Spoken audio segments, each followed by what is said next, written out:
Hey guys, my name's Andrew and welcome to my channel. Today I have a guest with me, Krishna. Today we're going to talk about something that's very important in society and something that a lot of people take very seriously, and that is the issue of mental health. And I wanted to portray in this video today is about the issues that people are still facing with mental health in the workplace, in school, family, and the overall view of someone with a mental illness. Joined here with my guest, Krishna, and we've known each other for some time now, and I always enjoy having conversations with him, and we have very interesting conversations. It's always a joy to have them with you. I wanted to first talk about, I guess, a little bit of my experience with mental health, more or less with the how people have viewed someone with a mental illness and that sort of thing. I'm somebody who basically, since I graduated high school, I was diagnosed with an anxiety disorder. Anxiety has been something that has crippled me quite a bit in my life, and it's something that I have dealt with along with depression as well. I have found that in society now, there's a lot more awareness for mental health than I think there was in the past.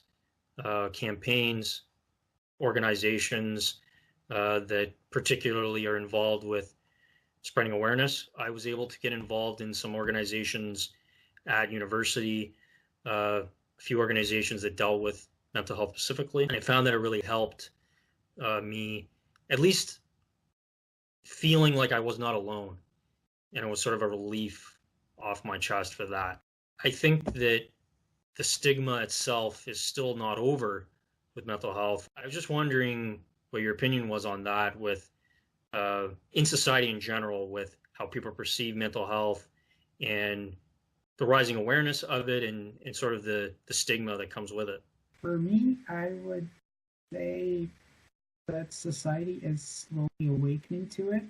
In my social circles, people are giving more and more breaks to people with mental health issues, and which is quite a lot different than if you were to go into a different culture, say. Like, if you were to go into, say, Indian culture where there's so much more pressure, you would have an extreme amount of stigma, and you would be told to just still be told to just grow up, or buck up, or something like that, that we would expect society here to do about, say, 20 or 30 years ago. So I think at this point in time, we have, as a society, grown up a lot more. But there's still professionalism that's missing out on this, because work is work, and we want to spend as little time at work as we can, as most of us would agree. Or if some people would want to make work fun, those people would not agree. However, for most people, work is just work, and they just want to get it over with. That means if you're not doing your work, which allows them to do their work, that means it's a problem. And there's no excuses. There is still a lot of stigma in professional life, but in social life, people are becoming understanding, because they understand that this isn't just about getting stuff done in their off time. They're a lot more understanding of the factors. It seems to me this one stigma of mental health is that it's seen as a weakness, right?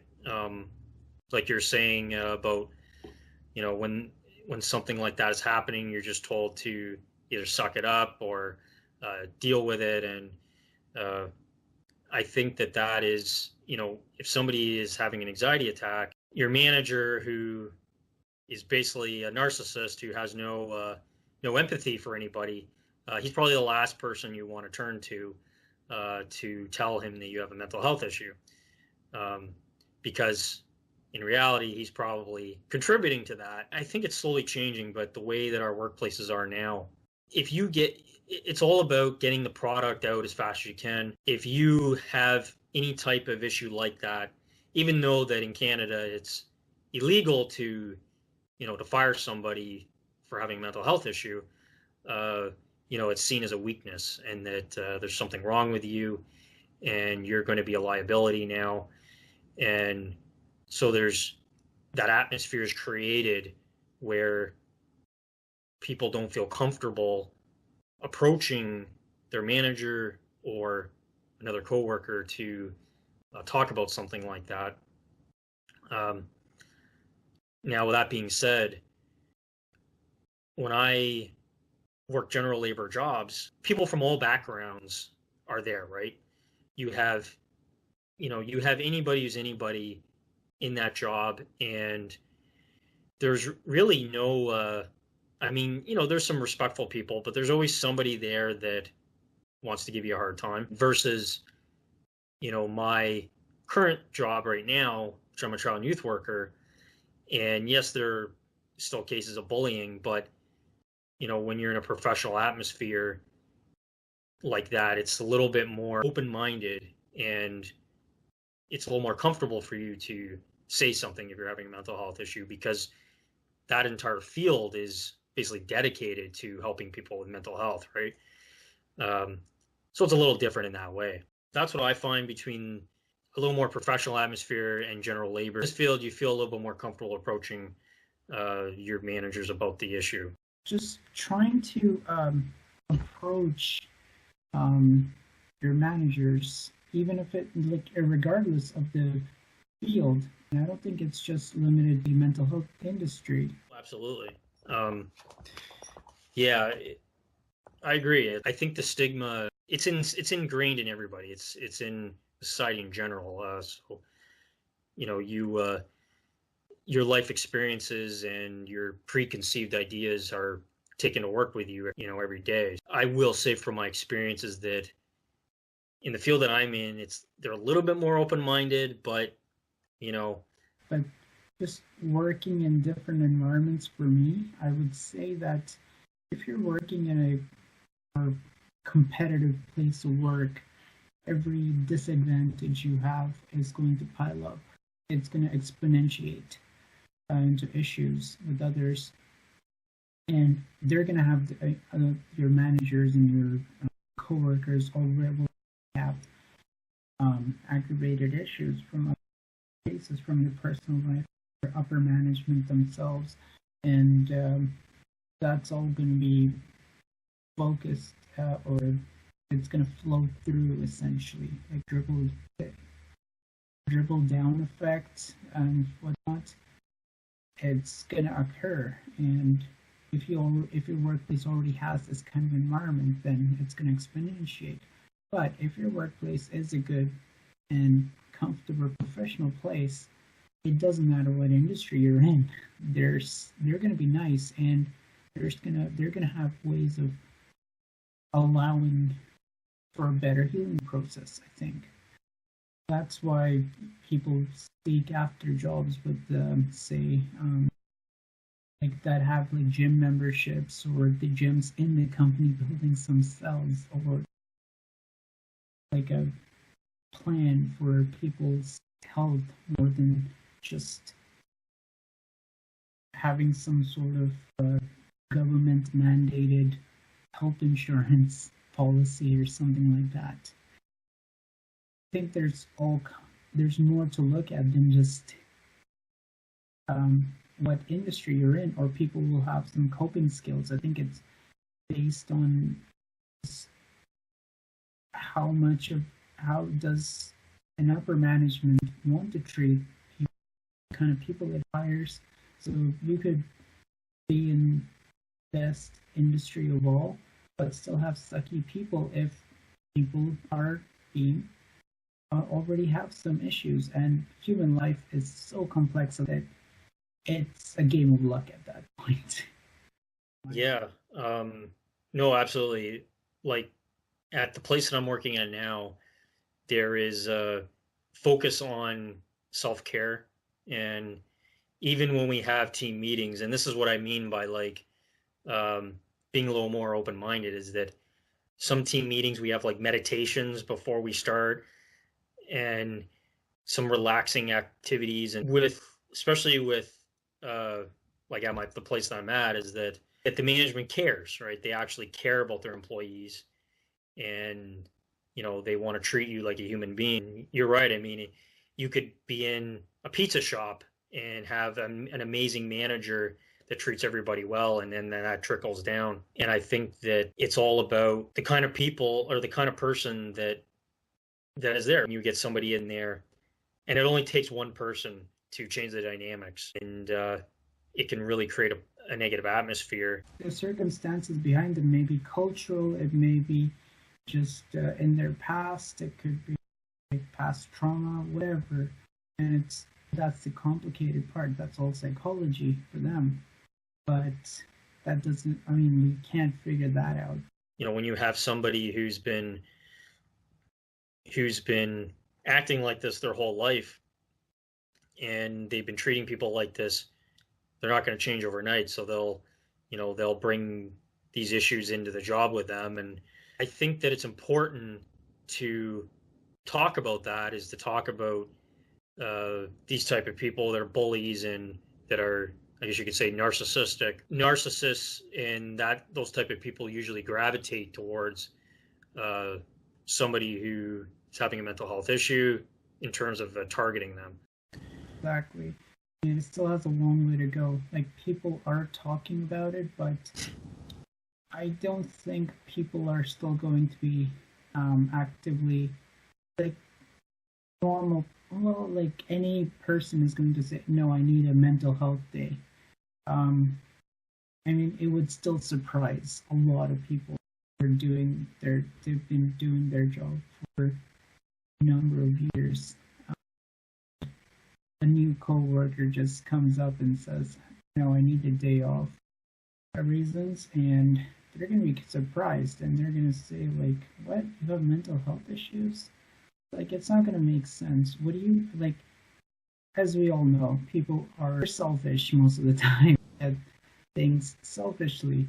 So thinking about it from the other person's perspective, they'll say, you think you have issues? Look at all my issues. I'm not supposed to be so stressed, but I'm still hanging in there. So how can you have a mental health day? Why should you have a mental health day? It doesn't make sense to them.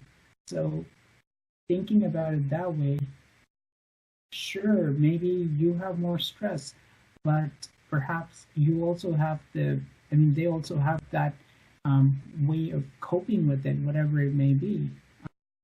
They have good personal relationships, or they don't have as much stress at home, or they have coping skills like alcohol or whatever it may be, but not everyone does. So situations vary, but that is still not happening because there's so much of a generational gap in these cases.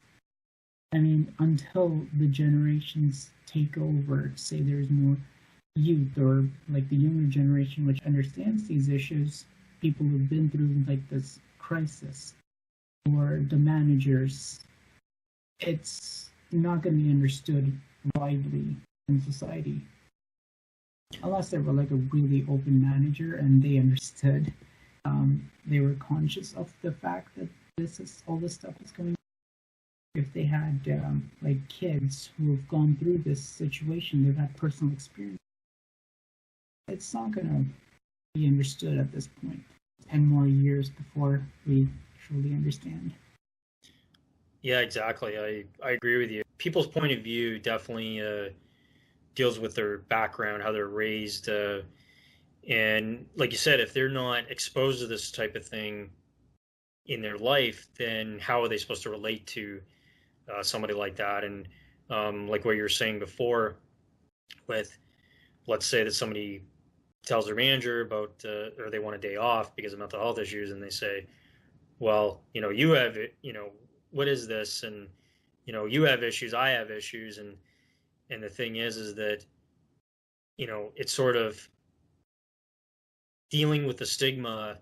There's always some kind of, well, there's something wrong with you, and you shouldn't be taking a day off because you should just suck it up. And even if somebody else has some more, or not even more, but having some difficult issues, and then they say, well, yours is nothing compared to mine, it doesn't mean that that person who's dealing with that their issues aren't significant, because it obviously is significant to them.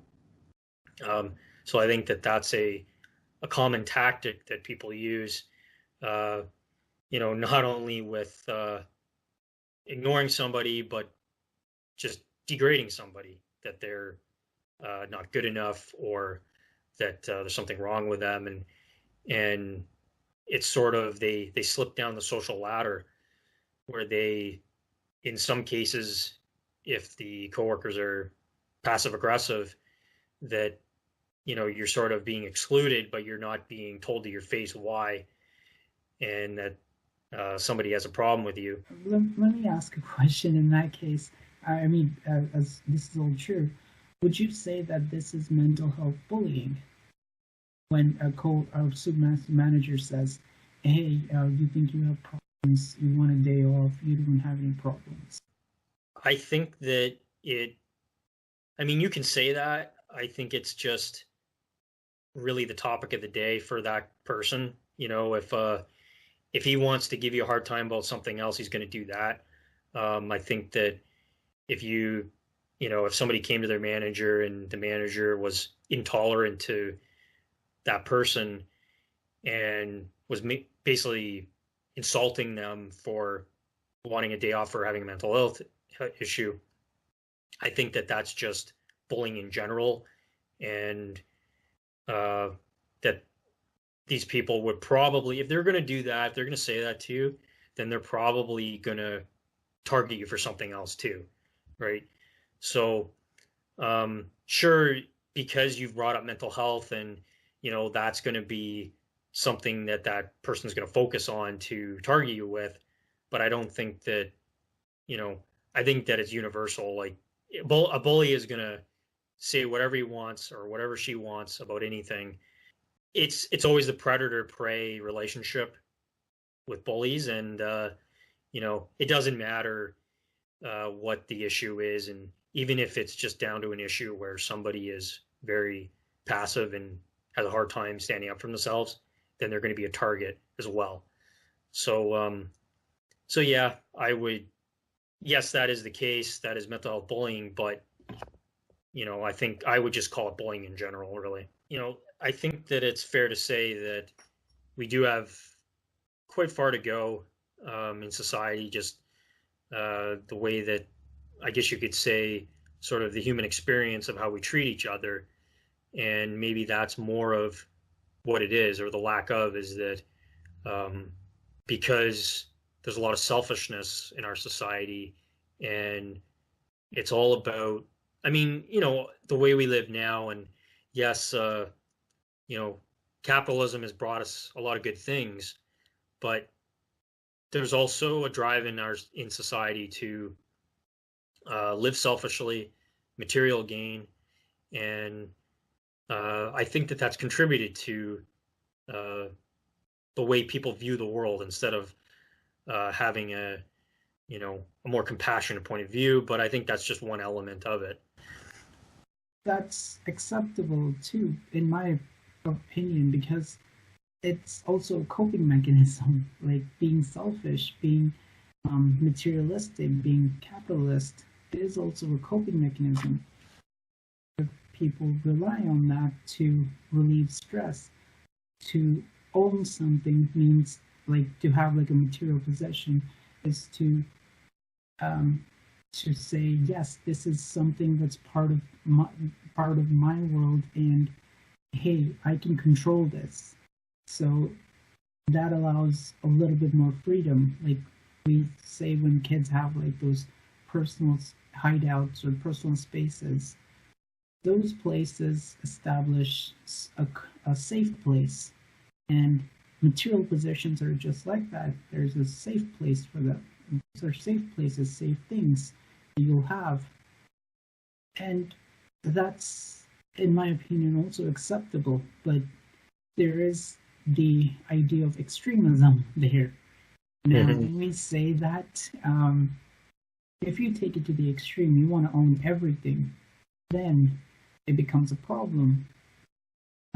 Where, hey, if you're taking more than you really should be, like if you're eating too much, that means you're taking up a lot more of the, or you're taking up a lot more of the items that really should be, and that's impeding on the other people in society. So it's not a bad thing to be materialistic, be capitalist, in my opinion.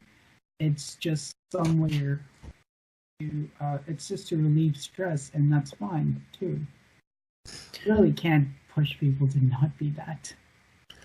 Yeah, I mean, I think that I think being selfish is part of the human experience. I mean, it's just instinct, right? It's the instinct to survive, and you can't survive without it. Like if you lost that instinct. Exactly.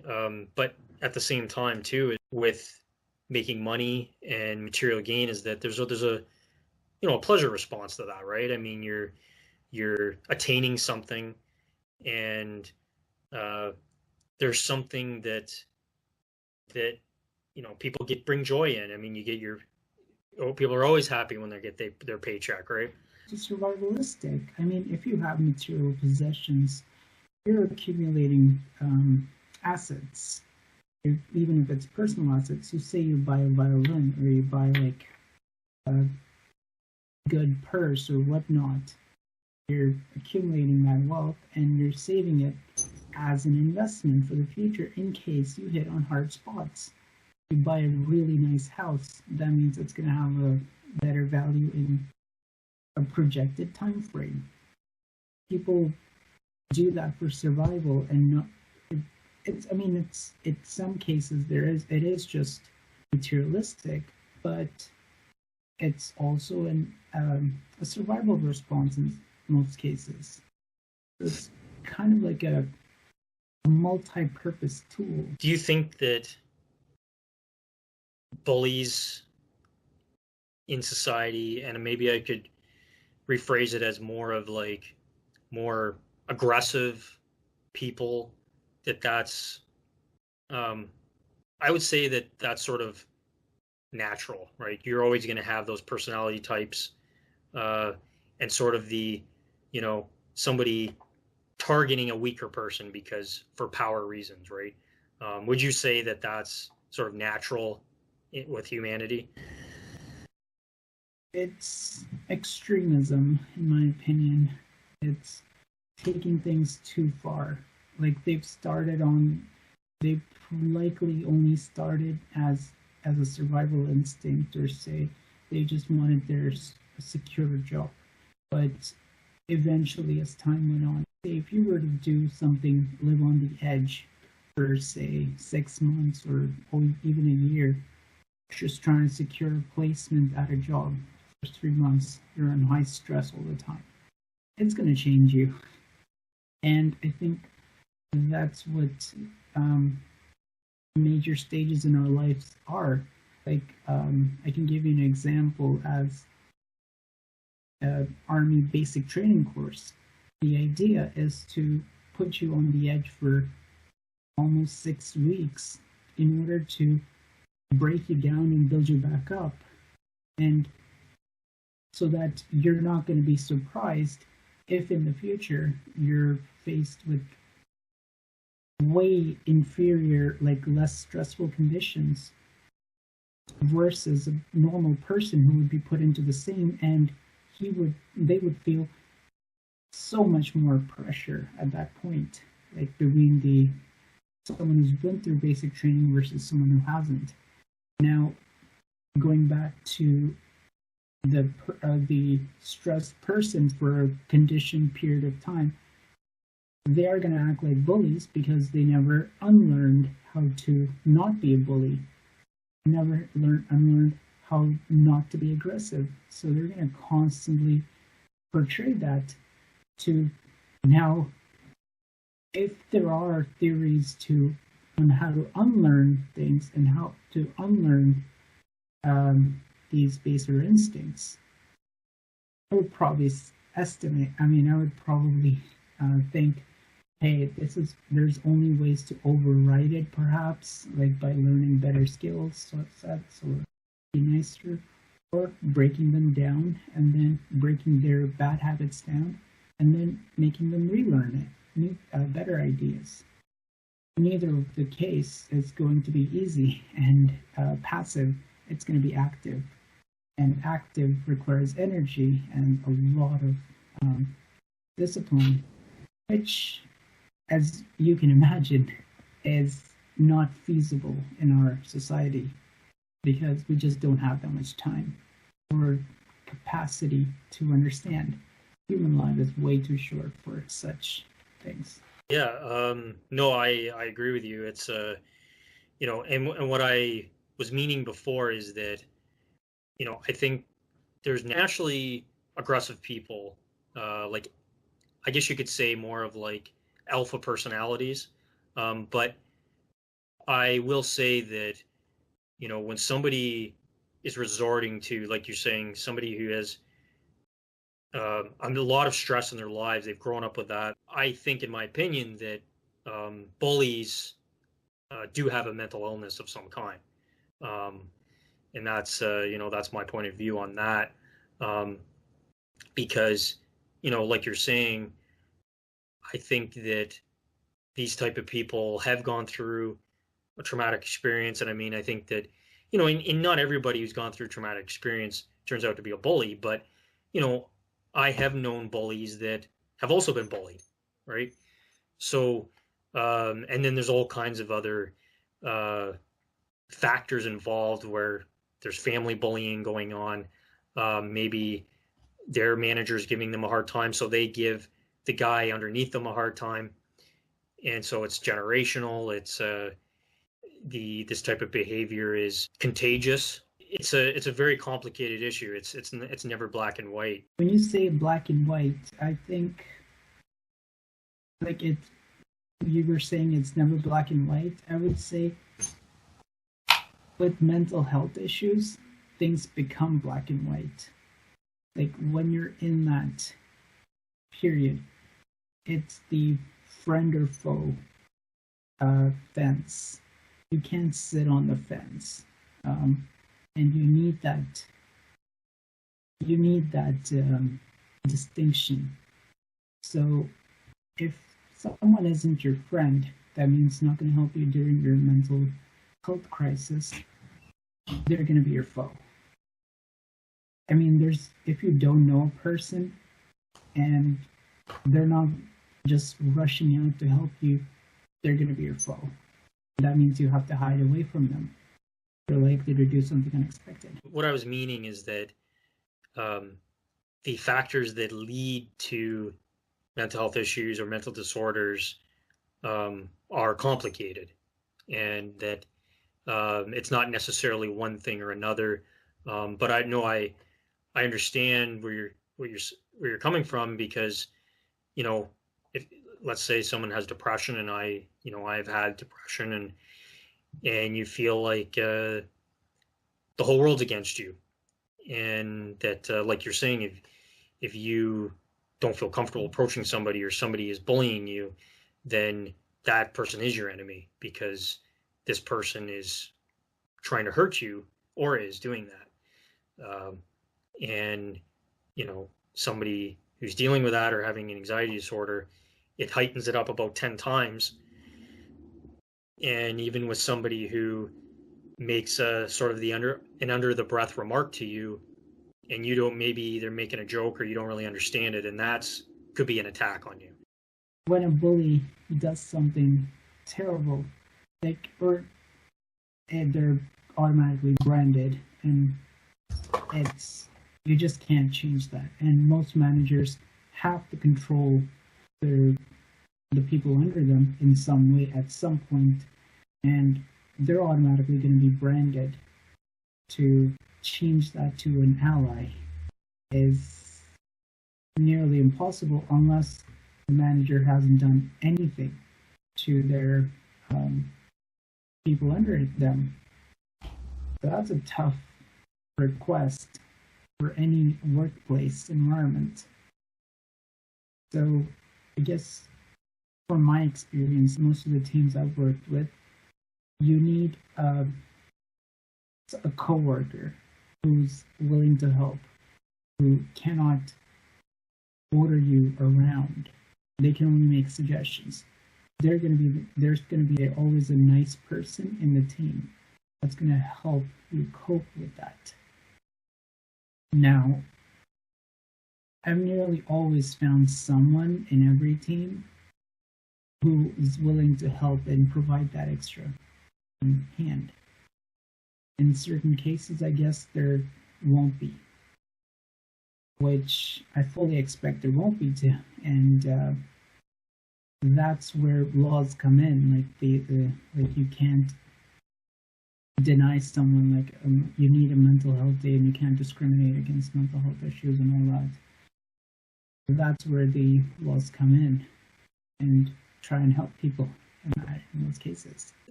The team, well, if you have a really good team, you do. There is always somebody who's the optimist, and different personalities, but I think that in places where bullies are allowed to flourish are in places where the team isn't functioning, or there isn't a team, and it's sort of just the Wild West. And although I have been on a team where I have been bullied, but at the same time that team wasn't meeting, that there was very little communication going on. I think that in places where there's no structure like that and there's no reinforcement, it's basically fair game for them. And I think that that's part of the reason why that they're allowed to do that, because I think that a lot of bullies are also protected as well, because maybe they do the hard work, or they're a friend of somebody, and that sort of thing. Not only can you develop a mental health issue dealing with an abusive person like that, but if you already have one and you're dealing with that, it can, like you're saying, it can escalate the level so high where you're crippled. And instead of going through the process of conflict management, which can be a daunting task on its own, because the bully, of course, can counter you by escalating the situation, especially if this is a person that's doing it behind the scenes, and when nobody's looking, that's when they bully you. And I've been through that conflict resolution process, and it's not fun. It's not fun because even though that you have reported this person and you've said something, even though if you report somebody, it doesn't mean that the bullying's gonna stop. And most of the time it increases, right? It gets worse. And people can feel so intimidated and crippled by not only being bullied, but the mental health issues that they have, is that it would be less taxing on them if they quit their job than to actually go through the conflict process and to continue dealing with that particular person or a group of people, because it's not worth it to them. I think that that's also an important factor there, is in the workplace. And like at the place that I'm at now, and I don't know how they got all these great people together, but they got a great team that is able to work their issues out and is not passive aggressive, and actually talks about issues and resolves them, rather than trying to sabotage people behind their backs, which happens a lot in the workplace. Another important issue to talk about is the mental health crisis in post-secondary in post-secondary institutions. So it's a tongue twister, isn't it? Yeah.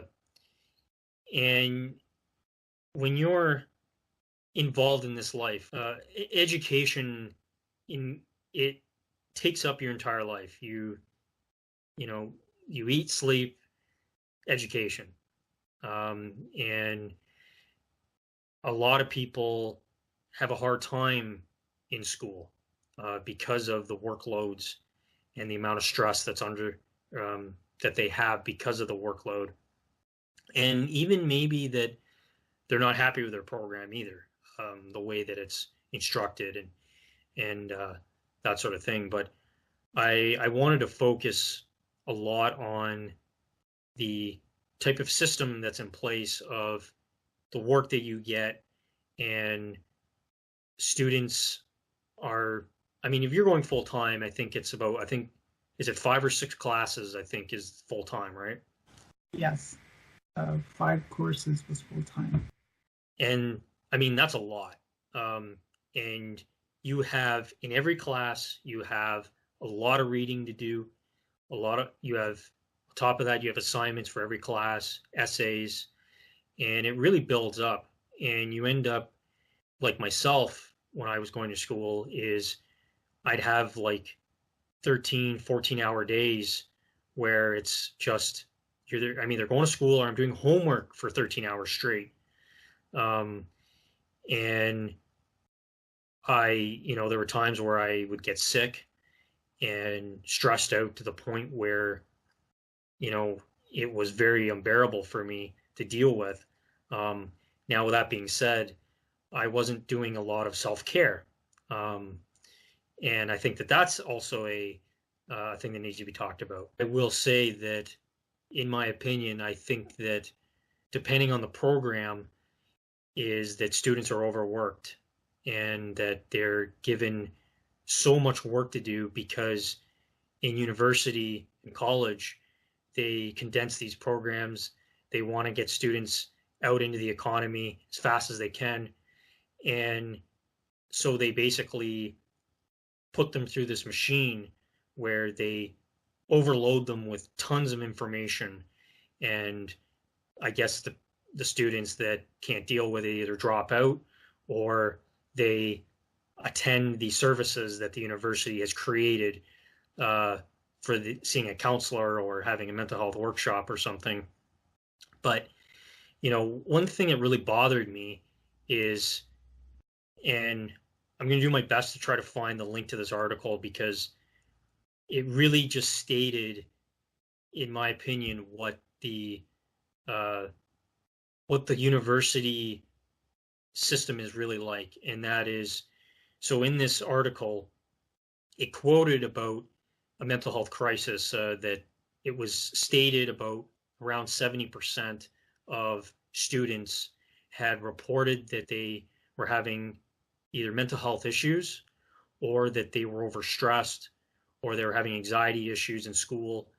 And it was a majority of the students had reported this in this study. And, I thought that it was very important that that type of thing was out there in the public to see that, the school experience is very hard for some people. And in this case, in the study, is that around 70% of the students in the study had reported that they had developed mental health issues during their time at school, and to the point where it was crippling them in different ways. And so they had a faculty member, or I believe it was, maybe it wasn't, I think it was someone in the faculty of the school that had responded to it, basically saying that that the students had to suck it up, and that he specifically called the students reporting having mental health issues as a minor problem. And I thought that was insulting to the students that were reporting this. And I felt like it was almost like, a pat on the head. That's how I felt when I read this guy's comments. And then he goes on to say that, Well, that's what we have the counselors for at the school, so they can go see the counselor. And the thing is that that whole time, never taking responsibility for the system itself and the type of programming and the structure that the students are forced to go through. There's no responsibility taken, nothing addressed about that. And I even wrote a letter to the Spectator about it, responding to that particular article, and I'll post that link to that article in the description box, because it really infuriated me when I heard that, because I thought it was extremely insulting. And I'd like to know what you think about that, and what that reaction, and about the post-secondary education system in general, of the workloads and what students have to go through, obviously depending on the program. But what is your experience with that, and like what is your opinion on it? So immediately when you were telling me that, I think we both, we made some presuppositions, like, as in, hey, when you're at university, you're supposed to undergo a lot of stress in order to somehow gain something. Yes, stress does help ingrain some knowledge, some experience, but is it necessary to have that threshold of stress in order to learn something? And even after that, the idea of post-secondary education requiring like the bell curve system, that means students are supposed to reach as high as possible, and will mark every single student afterwards according to the highest student's grades, or however the highest student's going to get, which is ridiculous, because you're going there to learn a concept, and you're going there to develop an idea, and there's so much radical thought in the instructors, between faculties, between programs, between instructors, that some of the instructors will mark you according to a presupposed schedule of information. So everything is marked as is. So if this is a question, this is the response. So you're just supposed to memorize it, and if you do memorize everything, you'll do perfectly, and that's fine. There's others who say, hey, okay, so this is the question, this is an open-ended question, do as much as you can, and we'll mark you according to the highest students have grade. So, and whether we as instructors like the answer you gave or not. So, like, having this amount of stress to try and put students through is counterproductive to what the students will actually be using this information for. First, as I've experienced, nearly no information is really used in the workplace. Every workplace, whether you're experienced in some sort of industry or not, so far, you're taught everything. As I've learned from other people, speaking with other people as well who've changed jobs, you have to relearn pretty much everything, even if you're in the same type of position, based on a company's methods. So how much of that information from university are you really using, unless you stay in academia, which is even less and less of a case. People are graduating to academia at such low percentages that there's a lot of, it's hyper competitive in academia, so no one should really be training others to go into academia, really, unless they were they really, really wanted to.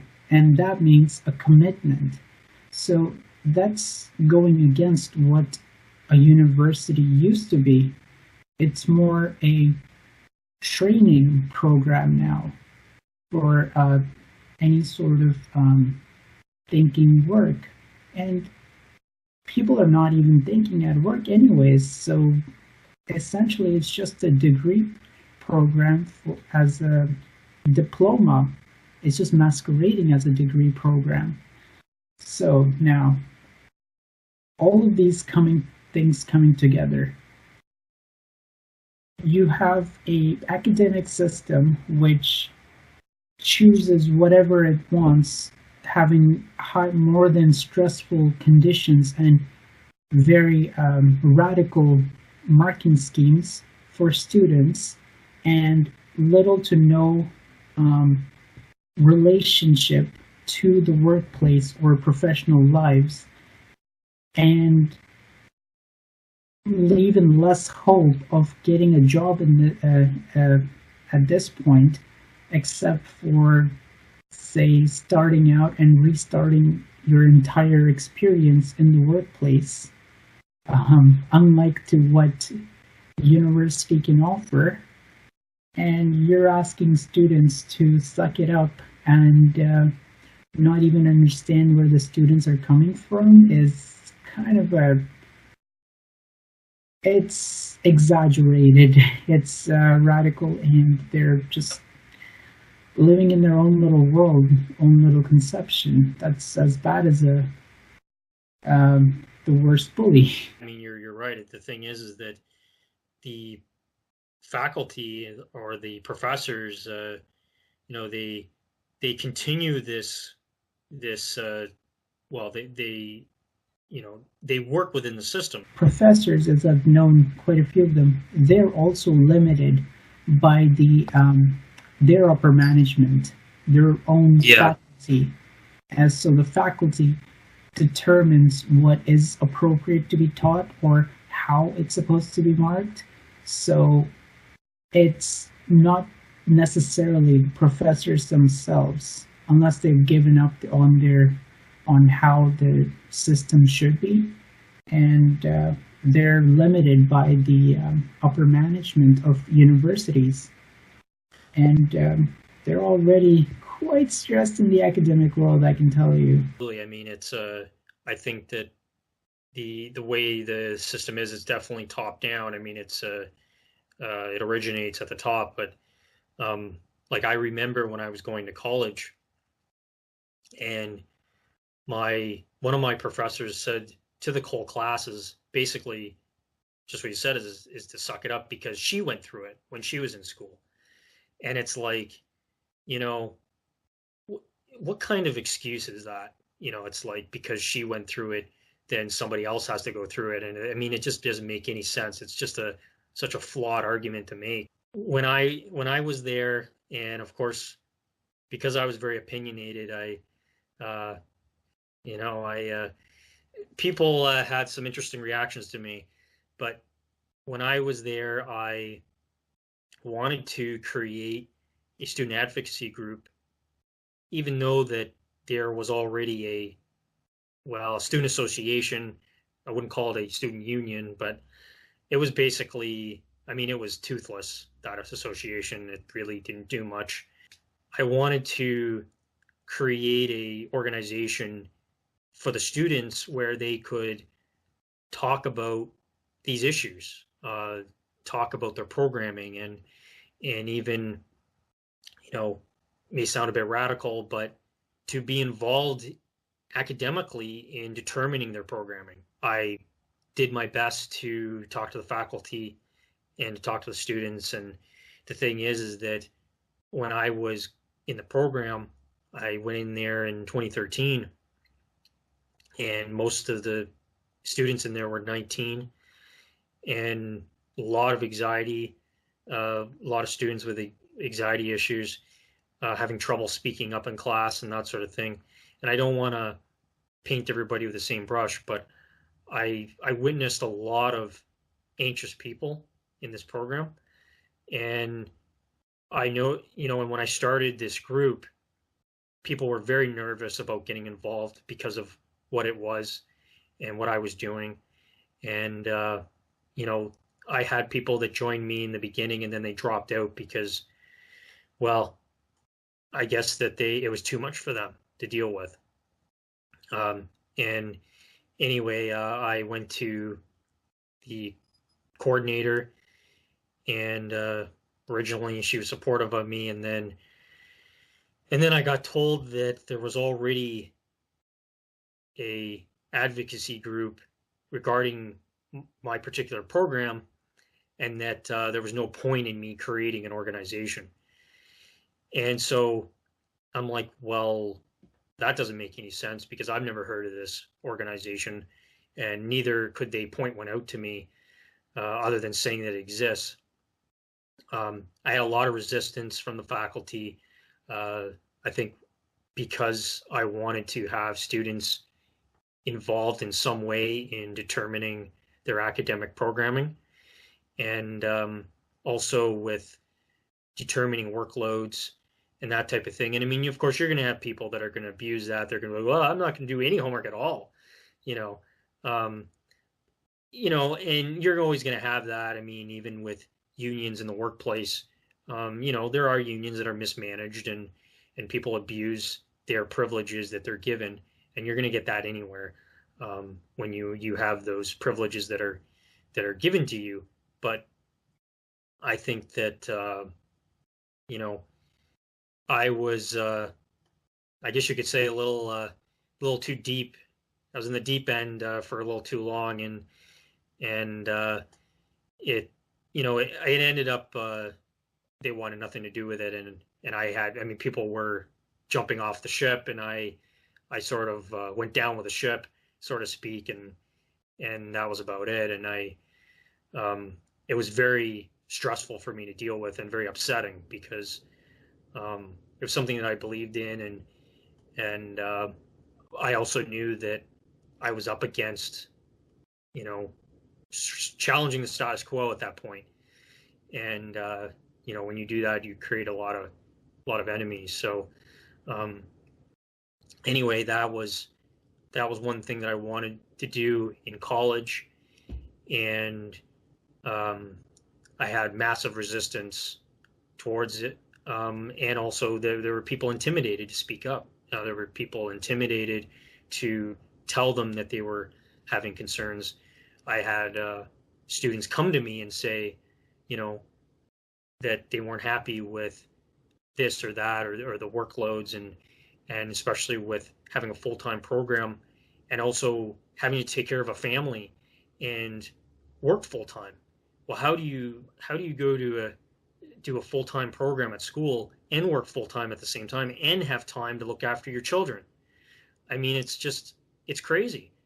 And it's a lot. And I mean, I think that's also contributing when I talk about the workloads that we get in school, is that it's not just school. We have other responsibilities in life. And when you're doing nothing but dealing with schoolwork, things fall to the wayside and things get neglected because you're overstressed. And when you have too much going on, when you're overwhelmed, and you're being spread out, multitasking, which I've also read articles that multitasking is not natural. But with that being said, you're spread out, and when you're not focused on one thing and you're spread out like that, you tend to neglect something, right? Your focus isn't 100% on everything, right? So anyway, I tried doing that, and it failed miserably, and it was an upsetting experience at the time. But anyway, that's how I felt, and I think that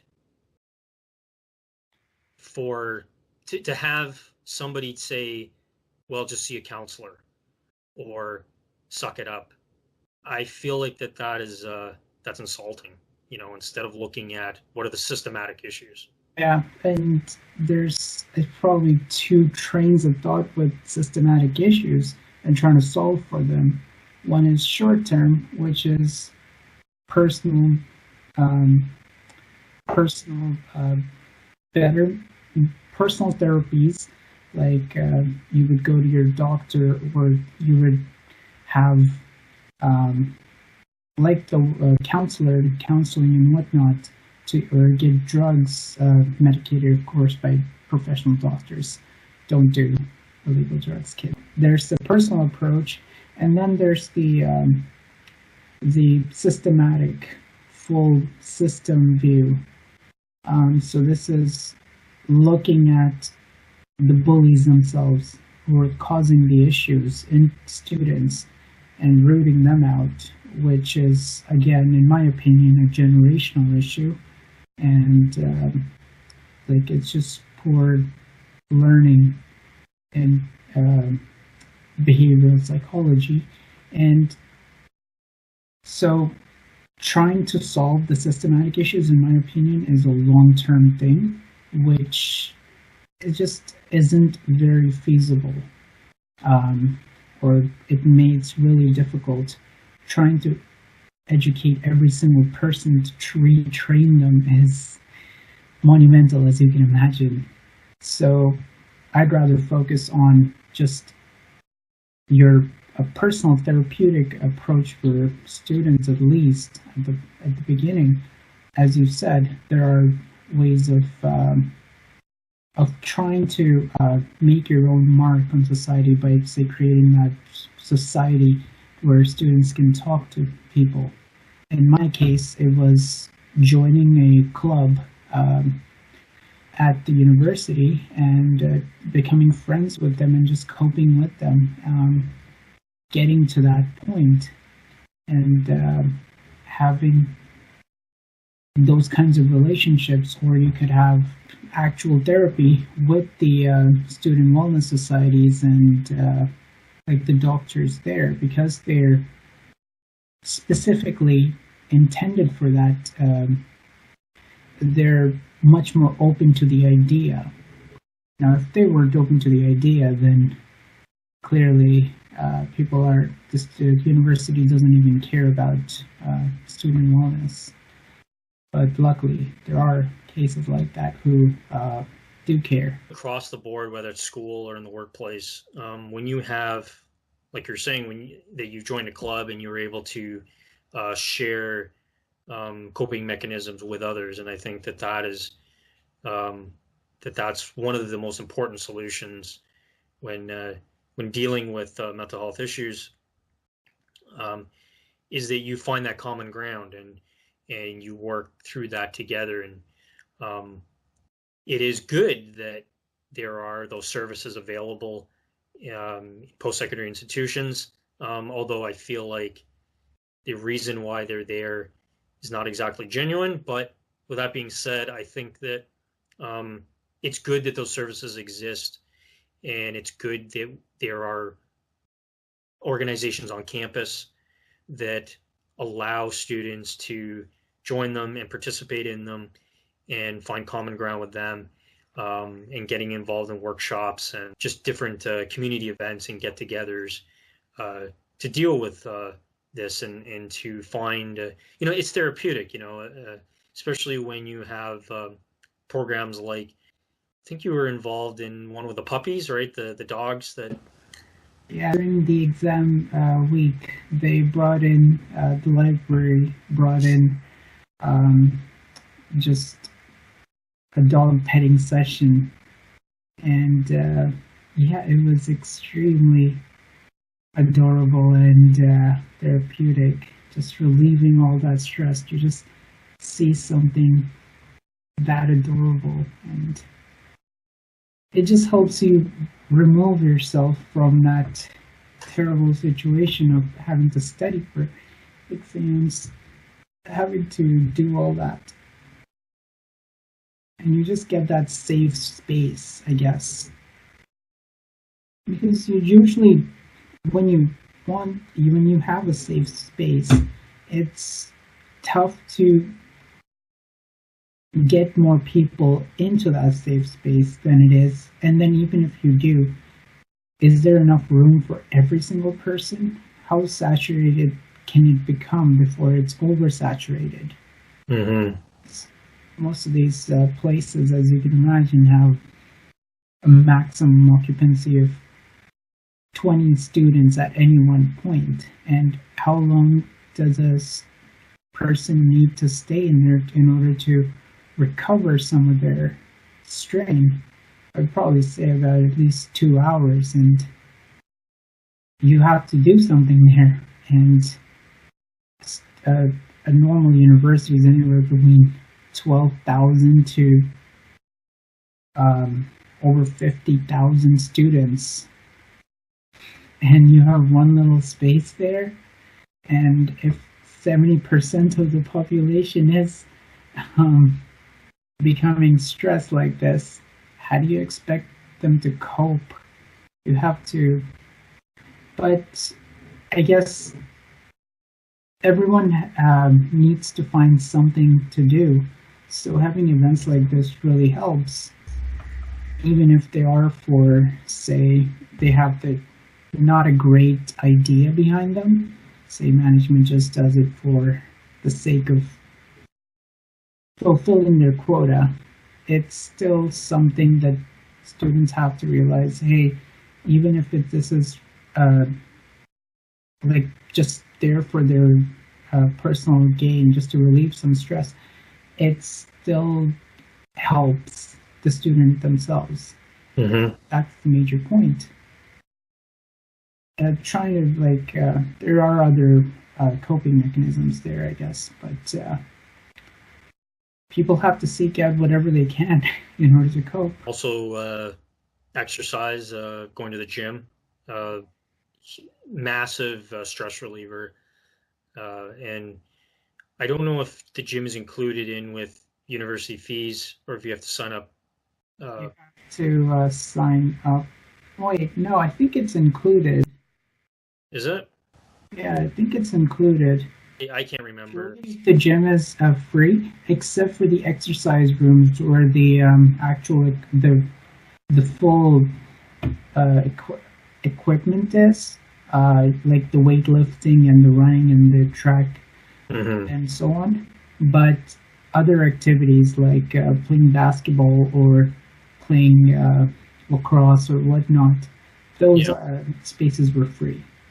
If there's easy access to the gym, I think that's really good. It's it's really hard to balance everything and to find that time, and sometimes that's why people end up going to the gym at like 10, 11 at night, is because there are times where I've been so stressed out that I don't care about going to the gym at 10 at night. I just want to go to the gym, because I know that I'm going to feel better after I go there. And self-care is just so important when you're dealing with mental health. And that's why I try to go to the gym at least 4 times a week. I spend about an hour or 2 there. Usually it's more than that, but I've been able to develop that routine, and it is easy to get off that routine or not to get it on in the first place. So, it's the common coping mechanisms, like we said, are sharing commonality with people, sharing those experiences with people, having positive people in your life that you can, that are supportive and you can rely on, eating healthy, going to the gym. There's just, there's so much that you can do that contributes to that. And, there are some other factors that weigh in there that will be a little harder to deal with. But I think that stress is definitely one of the major roots of a lot of mental health issues. I can say that I've seen stress can relate to anxiety disorders, OCD, PTSD. People develop stress disorders where there's too much adrenaline being pumped through your body at once, and so there's stress is, I think, at the root of a lot of mental health issues. And yet we're prescribing that as school. I feel that there's some dishonesty in the post-secondary institutions in the way that the structure of the programming is created for the students. And I think that is creating this mental health crisis that students are dealing with. And, you know, and that's how I feel about it. It's a real problem because there are studies that are done. Students have made this one of the top priority issues in their lives, is that that there are a lot of students that are dealing with stress and anxiety in school and mental health issues, and so much so that the schools have created their own department on it. So it is a major issue, and finding those solutions, it's really depends on the person and how those coping mechanisms help them. Of course, they have to be positive and not drinking, like you said, and doing drugs, and because that's always a temporary fix, right? I mean, it feels good in the moment, but sometimes even doing that can increase your stress levels. So, and a lot of people do that in school, right, with all the partying and that sort of thing. So it's it's really a conversation that I think needs to happen more in society, is not just with mental health, but with the way our post-secondary education system functions. I think that not enough people talk about it, rather than whenever somebody does, the students always get blamed for it, and they're always the problem, and it's not right, and it's definitely something that needs to be talked about more. Self-love in students should be about giving yourself that breaks and finding something that makes them happy without anything getting in the way of that, and trying to remember that while you're stuck inside cycles of schoolwork and just reading and whatnot is quite difficult to do. And for me, like, my coping mechanisms after like a hard task at work is to play pranks, to build up some interesting pranks at work. That's always fun. Oh yeah, trust me on that. It's hilarious. Well, to me, not to them, but whatever. Sometimes it's fun for them too. But yeah, and just it doesn't matter what it is. It's just something to make you happy without impeding so much. So like not harming others too much. Like a playful prank is fine. Like you won't go that far with a prank, but like having a dog or having something to help you out is quite critical. Playing those pranks, it's you're adding humor to the workplace. It's as long as they take the pranks the right way and not get offended by them. But it's humor is always good for relieving tension. And it's just it's just one of the positive things you can do. And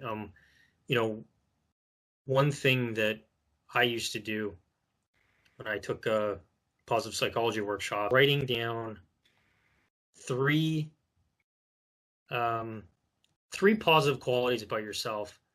One would be, or either that or accomplishments, and to do that either every morning or a few times a week. And I actually was doing that, and I found that at a time when I was focusing mostly on the negative, it really helped me have that mind shift where I suddenly started seeing the positive in myself and the positive, in others. And and one thing that people that are depressed and have anxiety disorders do a lot is they defeat themselves all the time, and they think negatively about themselves all the time. And looking at this list, coming up with positive qualities that I think I have and accomplishments, you feel proud. You feel proud about those accomplishments, and it helps. And even mention about like putting a poster up saying you're awesome or something on there. And so I have a picture of Bill Murray in my closet, and he's pointing at me and he says, "You're awesome." I had a similar poster, but this was like a list type, which says 10 things to do before giving up, and it listed a bunch of items, which have you had a shower? Have you gone for a walk? Have you drank some water? Have you slept in the past 24 hours? Have you just like said hello to a neighbor or whatever? It's like stuff like that. And it's just quite simple list, but it just keeps you on focus as to, hey, yes, this is stuff I could do, and this relieves a lot of stress, because we often forget what we're doing when we don't have we don't really remember when we're stressed what we should be doing, and it's really tough to recall that. And yeah, we need that list. Talking about this particular issue is something that, even though is talked about more these days, I think there's still a lot of work to do, and especially in post-secondary education, which I keep coming back to because I think it's a very important issue. But with that being said, I'm going to thank you, Krishna, for joining me in this discussion. I really appreciated your input and your opinion on this matter, and your contribution to this, because it's always great to have a conversation with somebody where you're sharing ideas and you're talking about important issues like this. And I think that, like you had said earlier, is that the best way is to share these issues with others, like to cope with others, and to share coping mechanisms. And and I think that having a discussion like this is important. And I thank you. No, thank you for letting me have this conversation as well. And even if you can't change the world, you really should at least save yourself. Well, yeah, I mean, that's hopefully we can make a little bit of change. And I mean, with my my little YouTube channel, I don't have, I have about 600 and something subscribers, but I know that I'm starting out at the very bottom, and if I can reach out to anybody, and that's really what my goal is here. And like with I made some videos previously about bullying and mental health, and particular about sociopaths that are abusive in people's lives. It's touched a lot of people. People write me, people comment about it, telling me their stories about how they've had a lot of difficult issues in their lives dealing with these people, and their personal stories. And a lot of people tell me that they appreciate that I put that out there, and that they don't feel alone anymore. And that comes back again to what you said, is about coming together and having commonality with people over these issues. So that's that's really what I wanted to do with this video. And I thank you again, Kirsha, for joining me, and hopefully one day again in the future we can do another one. Definitely. Thanks a lot.